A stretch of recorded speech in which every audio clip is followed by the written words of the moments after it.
SFI Madayi area secretariat അംഗവും Pilathara cooperative college വിദ്യാർത്ഥിയുമായ TC തേജസിനെ MSF KSU പ്രവർത്തകർ മർദ്ദിച്ചതായി പരാതി.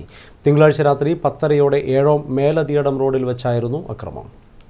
SFI മാടായി ഏരിയ സെക്രട്ടേറിയറ്റ് അംഗവും പിലാത്തറ കോപ്പറേറ്റീവ് കോളേജ് വിദ്യാർത്ഥിയുമായ TC തേജസിന് നേരെയാണ് അക്രമം നടന്നത്. MSFും KSUവുമാണ് അക്രമത്തിന് പിന്നിലെന്ന് SFI ആരോപിക്കുന്നു. തിങ്കളാഴ്ച രാത്രി 10:30 ഏഴോം മേലതിയടം റോഡിൽ വെച്ച് MSF KSU പ്രവർത്തകർ ബൈക്കിൽ പിന്തുടർന്നെത്തി അടിച്ചു വീഴ്ത്തുകയും നിലത്തിട്ട് ഹെൽമറ്റ് ഉൾപ്പെടെ ഉപയോഗിച്ച് മർദ്ദിക്കുകയുമായിരുന്നു എന്നാണ് പരാതി. തേജസിനെ പയ്യന്നൂർ സഹകരണ ആശുപത്രിയിൽ പ്രവേശിപ്പിച്ചു. കടന്നപ്പള്ളി സ്കൂൾ പാർലമെന്റ് ഇലക്ഷനുമായിട്ട് അവിടെ SFIയുടെ ഏരിയ ചാർജാണ് അവിടുത്തെ.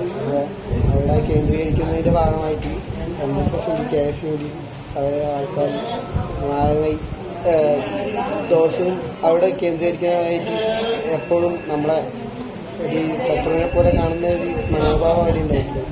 അപ്പോൾ അതിൻ്റെ ഭാഗമായിട്ട് അവിടെ ഒരു കുട്ടിയെ തച്ചുവെന്ന് ആരോപിച്ചുകൊണ്ട് ആണ് എന്നെ മർദ്ദിക്കുന്ന സ്ഥിതി ഉണ്ടായിട്ടുള്ളത്.